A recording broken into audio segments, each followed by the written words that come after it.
শোন, কলেজে গিয়ে কেউ যদি জিজ্ঞাসা করে তুই আমার কে হোস, তখন কি বলবি? কি বলবো? বলবি তুই আমাদের বাড়ির কাজের লোক। আচ্ছা ঠিক আছে। তোর মতো খ্যাতের সাথে আমি কলেজে যাচ্ছি, ভাবতেই পারছি না।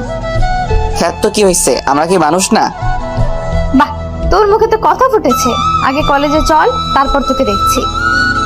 হঠাৎই আমার মোবাইলে একটা কল আসলো। গ্রাম থেকে আমার মা কল দিয়েছে। আসসালামু আলাইকুম আম্মু, কেমন আছো? আমরা ভালো আছি, তুই কেমন আছিস? জি আম্মু, আল্লাহর রহমতে ভালো আছি। তোর বোনের সাথে কথা বল। ভাইয়া কেমন আছিস? ভালো আছি পেতনি, তুই কেমন আছিস? তোকে অনেক মিস করছি, প্লিজ তুই চলে আয়। দেখ বোন আমার, প্লিজ মন খারাপ করিস না। তুই তো জানিস ভাইয়া এখানে কেন এসেছি। হুম। মন খারাপ করিস না, কিছুদিন পরেই তোদের দেখতে আসবো। সত্যি বলছিস? ও অনেক খুশি হয়েছে। আচ্ছা ঠিক আছে, এখন রাখি, পরে কথা বলবো কেমন? ফোন কেটে দিলাম। এতক্ষণ কার সাথে কথা বললি? বোন আর মায়ের সাথে। ভালো। হঠাৎই রাইসা গাড়ি দাঁড় করালো। কি হলো, গাড়ি দাঁড় করালেন কেন? নাম, কলেজে আসছি। তারপর গাড়ি থেকে নেমে রাইসার সাথে কলেজের ভিতরে গেলাম। ভিতরে যেতেই কালকের মেয়েগুলোকে দেখতে পেলাম। সুমাইয়া তো আমাকে দেখে খুশি হয়ে গেল। চল তোকে ভর্তি করিয়ে আসি। তারপর রাইসা আমাকে কলেজে ভর্তি করিয়ে দিল। রাইসা ক্যাম্পাসে আসলো, আমি ওর পিছন পিছন আসলাম। হঠাৎই দেখতে পেলাম একটা ছেলে রাইসার পিছনে হাত দিতে যাচ্ছে। দেখে বকাটে মনে হচ্ছে। এটা দেখার পরেই আমার মাথা গরম হয়ে গেল, কারণ মেয়েদের সাথে কেউ খারাপ কিছু করতে চাইলে আমার অনেক রাগ উঠে যায়। আমি সাথে সাথে দৌড়ে গিয়ে ছেলেটার বুকে একটা লাথি মারলাম। সাথে সাথে ও নিচে পড়ে রাইসা যেন হাঁপ ছেড়ে বাঁচলো। তোর এত বড় সাহস, তুই আমার গায়ে হাত তুললি? তোর সাহস কি করে হলো ওনাকে টাচ করার? কেন রে, ও তোর কি হয়? ও হয় নাকি? এই কথা বলতেই ঠাস করে চড় দিলাম। ওর এই অবস্থা দেখে ওর দলের ছেলেরা আসলো আমাকে মারতে। একাই ওদের সবাইকে মেরে তক্তা বানিয়ে দিলাম, পুরো সিনেমার মতো। রাইসা সহ বাকি সবাই আমার দিকে হা করে তাকিয়ে আছে, হয়তো বিশ্বাস করতে পারছে না আমি একাই ওদের কাবু করে ফেলেছি। ছেলেগুলো সবাই ওখান থেকে পালিয়ে গেল। হঠাৎই একজন স্যার আসলো। এখানে এসব কি হচ্ছে?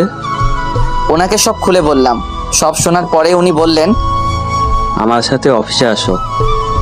একথা শোনার পর সাথে সাথে ভয় পেয়ে গেলাম, কারণ কলেজে ভর্তি হয়েছি যে এখনো 1 ঘন্টা হয়নি, এরই মধ্যে মারামারিতেই নিজেকে জড়িয়ে ফেললাম। যদি কলেজে থেকে আমাকে বের করে দেয়। তারপর ভয়ে ভয়ে স্যারের সাথে অফিসে গেলাম। উনি আমাকে প্রিন্সিপাল স্যারের রুমে নিয়ে গেলেন। ছেলেটাকে নিয়ে এসেছি। আপনি এখন যান। আসসালামু আলাইকুম স্যার। ওয়ালাইকুম আসসালাম। স্যার আমাকে কেন ডেকেছেন? তুমি তো এই কলেজে নতুন ভর্তি হয়েছো আজকেই। জি স্যার। তা এর মধ্যে নিজেকে মারামারিতে জড়িয়ে ফেললে? কি করব স্যার, অন্যায় দেখলে নিজেকে ঠিক রাখতে পারি না। তুমি যাদের মেরেছো তারা কে জানো? ওরা কে এটা জানার আমার দরকার নেই। আমি শুধু জানি ওরা অন্যায় করছিল, তাই ওদের শাস্তি দিলাম। ওরা হলো এই এমপির লোক। সত্যি কথা বলতে আমরাও ওদের ভয় পেতাম। ওরা এই পুরো কলেজে রাজত্ব করত আর ছাত্রছাত্রীদের র্যাগিং করত। আপনারা সবাই এতদিন চুপ করে ওদের এইসব সহ্য করছিলেন। এই ছাড়া আর কিছু করার ছিল না। ওদের অনেক ক্ষমতা, এই কারণে ভয়ে কিছু বলতো না। ও এখন তুমি ক্লাসে যাও, তোমার ক্লাস শুরু হয়ে গেছে। Okay sir. আর শোনো, সাবধানে থেকো, ওরা তোমার উপর আক্রমণ করতে পারে। তারপর আমি ক্লাসরুমে চলে আসলাম। রাইসা ওর বান্ধবীদের সামনে টেবিলে বসেছে। পিছনে একটা টেবিল খালি দেখতে পেলাম, ওখানে গিয়ে বসলাম। ওই দেখ, আমার হিরো চলে এসেছে। এই, তোরা বাজে বকা বন্ধ কর তো। আহ, কি মারটাই না দিল, একেবারে সিনেমার। এই না হলে আমার হিরো। তো এখানে বসে আছিস কেন? যা তোর হিরোর সাথে গিয়ে কথা বল। সেটা তোকে বলতে হবে না, এবার থেকে আমি ওর সাথে বসবো। ওকে ম্যাম, যান আপনি, আপনার জন্য উনি অপেক্ষা করছে। যাচ্ছি তো। তারপর সুমাইয়া ব্যাগ নিয়ে আমার পাশে বসলো। Hello mister, how are you? এই বলে হাতটা বাড়ালো হাত মিলানোর জন্য। ভালো আছি, আপনি কেমন আছেন? হাত মিলাইনি দেখে সুমাইয়া আমার দিকে কেমন করে তাকাচ্ছে। এই, তুমি আমাকে আপনি করে কেন বলছো? অপরিচিতদের আমি আপনি করেই বলি। আমরা তো এখন থেকে ক্লাসে পড়ি, আর তোমাকে আমি চিনি। কিন্তু আমি আপনাকে চিনি না।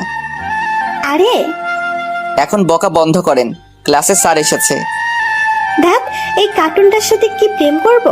ও তো দেখছি আমার সাথে কথাই বলতে চাইছে না।